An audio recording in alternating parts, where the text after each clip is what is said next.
साथियों, 21वीं सदी के नए भारत ने हेल्थ केयर के प्रति पुरानी सोच और अप्रोच को बदल दिया है।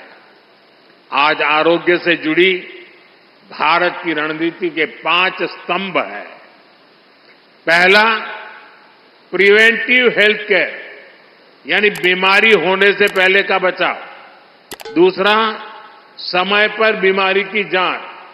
तीसरा, मुफ्त और सस्ता इलाज, सस्ती दवाएं। चौथा, छोटे शहरों में अच्छा इलाज, डॉक्टरों की कमी दूर करना। और पांचवा, स्वास्थ्य सेवा में टेक्नोलॉजी का विस्तार। साथियों, किसी भी व्यक्ति को बीमारी से बचाना भारत की स्वास्थ्य नीति की बड़ी प्राथमिकता है, स्वास्थ्य क्षेत्र का पहला स्तंभ है। बीमारी गरीब को और गरीब बनाती है। आप जानते हैं, बीते 10 साल में 25 करोड़ लोग गरीबी से बाहर निकले हैं। एक गंभीर बीमारी इन्हें फिर से गरीबी के दलदल में धकेल सकती है। इसलिए बीमारी हो ही नहीं, इस पर सरकार बहुत जोर दे रही है। इसलिए हमारी सरकार साफ सफाई, योग, आयुर्वेद, पोषक खान-पान, इन सारे विषयों पर खास ध्यान दे रही है। हम टीकाकरण अभियान को भी ज्यादा से ज्यादा घरों तक ले गए हैं।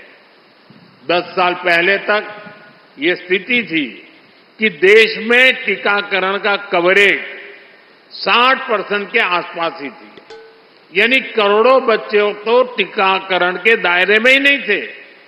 और टीकाकरण का यह दायरा हर साल सिर्फ 1-1.5% की गति से बढ़ रहा था।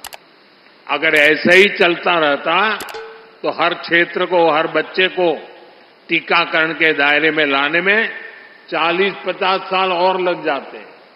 आप कल्पना कर सकते हैं कि ये देश की नई पीढ़ी के साथ कितना बड़ा अन्याय हो रहा था। इसलिए सरकार बनने के बाद हमने बहुत ही बड़ी प्राथमिकता के बच्चों के टीकाकरण को दी, उसकी कवरेज बढ़ाने को दी। हमने मिशन इंद्रधनुष शुरू किया। हमने एक साथ कई सारे मंत्रालय को इस काम में लगाया। नतीजा ये आया कि न केवल टीकाकरण कवरेज की दर बढ़ी, बल्कि ऐसी करोड़ों गर्भवती महिलाओं का, करोड़ों बच्चों का टीकाकरण हुआ जो पहले इससे छूट जाते थे। भारत ने टीकाकरण पर जोर दिया। उसका बहुत बड़ा फायदा हमें कोरोना के दौरान मिला। आज पूरा देश में टीकाकरण का अभियान तेजी से चल रहा है।